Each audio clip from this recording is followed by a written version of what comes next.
How to make money from home as a teen. I love this topic because there's so many ways you can go with it.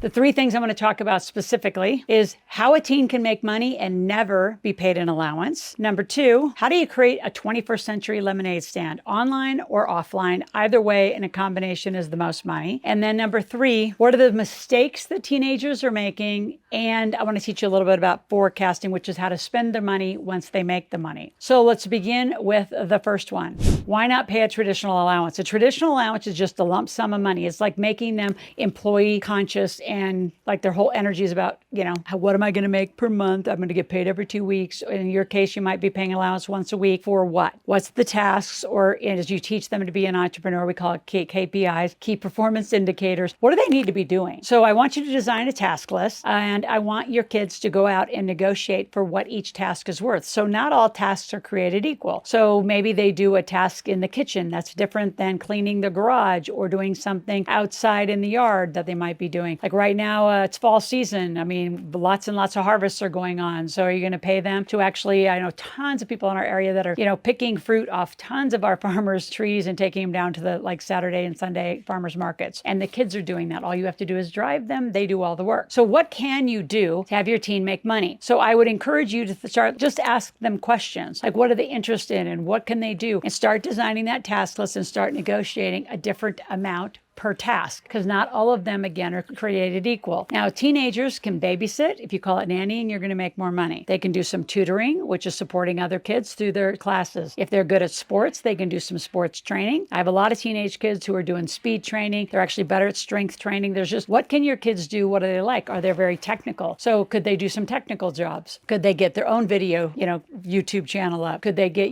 yours or local businesses? Could they do an Instagram channel or Facebook channel? A lot of brick and mortar stores do not have a great online presence. So have them and you go with them, start looking for what they can do to make more money. Design a monthly income, not a paycheck, a monthly income. So how much do they want to make and what can they do? Now, the best book that I've written for the kids, obviously, is this one, which is to Make Your Kids Millionaires. But specifically to this topic, I want them to go dive into Put More Cash in Your Pocket, because that's how do you make $500 to $1,000 a month. So have them check that out. In the link below, I'm giving you the first 3 chapters of Put More Cash in Your Pocket. While you're there, I'm also going to give you a link to an app called GravyStack. GravyStack is a kids bank. I'm an investor in the project, and it is so different than Greenlight or any other bank that's been formed online. Yes, there's an associated debit card, but better than that, there's 100 mission and gigs. Things that the kids can do to make money. So you negotiate with you. They can negotiate with neighbors. The neighbors can pay through GravyStack. All they have to do is give them their link. And just like any Venmo or Cash App, they can pay straight into their GravyStack account. And then in GravyStack, there's 3 pipes. One is how much they're making, which is attached to their debit card. Then number 2, how much are they investing? So we have, and again, another technology called iFlip. So now they can start investing. In my case, my rules for my kids until they were 16, 18 years old, literally 16, because that's when the car happens, is that they had to put 50 to 60% into their investment account. So say they make $100 a month, 60 goes into their investing account. Then there's a share category, which is, do you want to give to charity? So at least have them give 5, 10, 15, whatever percent you guys want to agree on. And the rest of the money goes into their spend, which is their debit account. I'm going to come back to spending at the end, so stay tuned.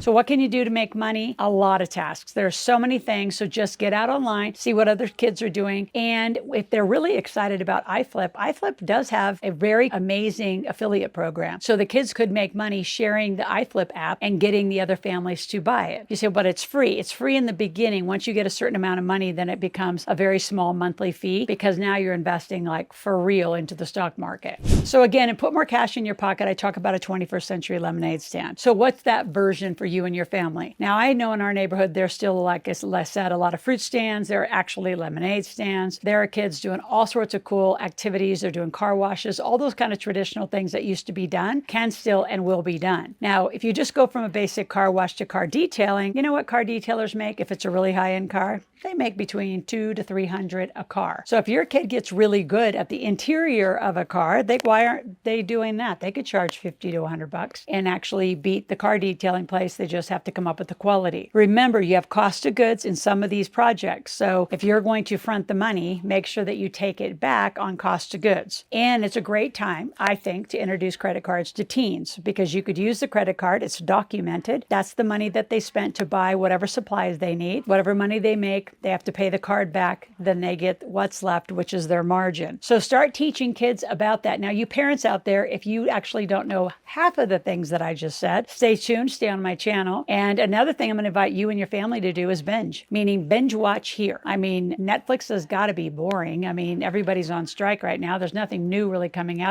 All the movies and, shows are being, rehashed. So be here. This is new. It's new to you and your kids and your family. Also grab our learning journal. We have a brand new journal that's about what are you learning and what are you going to do. So now you have a financial literacy plan for you and your kids. And any kid above 5 years old could be right here on this channel. So while you're here, subscribe to my channel, click the notification button. I want you here 5 days a week with your child. And when you binge, do it over a weekend. It's 25 hours. And what I give you back for that gift of watching for 25 hours, because I need watch hours, everybody here on YouTube does, I'm going to give you $750 of a tuition credit towards anything you and your child or family would like to learn about. The last thing are some mistakes in forecasting. So some obvious mistakes are just letting the kid take the money and spend however they want. You've got to be mindful and purposeful. So what are some ways to spend? Now, GravyStack designs it for you. The three terms they use in GravyStack are spend, save, which is invest in my terms, and share, which is your charitable contribution. Well, what else do you want to spend on? Let's just fast forward to say like a 16-year-old or somebody 15 getting ready to have a car at 16. So are you having them put more money away into a car account? So I start a car account for my kids at 10 years old. So they have 6 years to earn however much into their car account, and then I match it up to 10,000. So I don't think any kid, given the statistics of accidents at 16-year-olds, should have anything more than a $20,000 car because they're probably going to get in an accident. I have a guaranteed proof both of mine did within 2 or 3 months of getting their license. So statistically, I'm at 100% of that number. So whatever they produce up to 10,000, you match it. So if they make 7,500, you add 7,500, they get a $15,000 vehicle and they start shopping for it. I had to watch some of the online vehicle processes. There's a lot of fees and hidden fees and commissions attached to it. Actually have them walk on to an old-fashioned car lot. So I know a lot of people are attached to this whole online process. There's so many fees, commissions, and delivery fees that are attached inside of that. You're paying thousands more than you actually could if you actually just went on to especially a used car lot or actually went out and got a used car. I am a huge fan of actually buying from another individual as long as you know how to do the background. Little advice about the kids and their cars. So start bringing a lot of that conversation in. Between 10, 11 years old, start bringing insurance in, start having those conversations. 12, 13, 14, start talking about credit cards. If not, give them a credit card. Yes, it'll be your card. They use it right and you teach them right. It'll actually increase your credit score, which is a big bonus. I mean, Tristan alone, just in her spending the last few years, took mine up over 50 points because very monitored, was spending very appropriately. She'd spend, pay it off in full. Spend, pay it off in full. You do that for a couple of years, parents, you're going to get a bigger credit score. And also the benefit of your kids knowing how to use a credit card. Forecasting is about how to spend. So the other thing to start thinking about is, are you going to have your kid pay for their own phone as they go to college or they leave you? Are they going to start having to pay for rent? So start thinking about what's real in life that they have to start getting prepared to spend their money on. I call it forecasting, not budgeting, because I think budgets are like diets. Nobody likes them. They're going to make money. They're going to spend. Let's do it appropriately. I call it a forecast. If you have any questions at any point, go to askloral.com, ask a question, make a request. We are here 5 days a week, and I look forward to hearing about your binge watching this weekend. Talk to you tomorrow.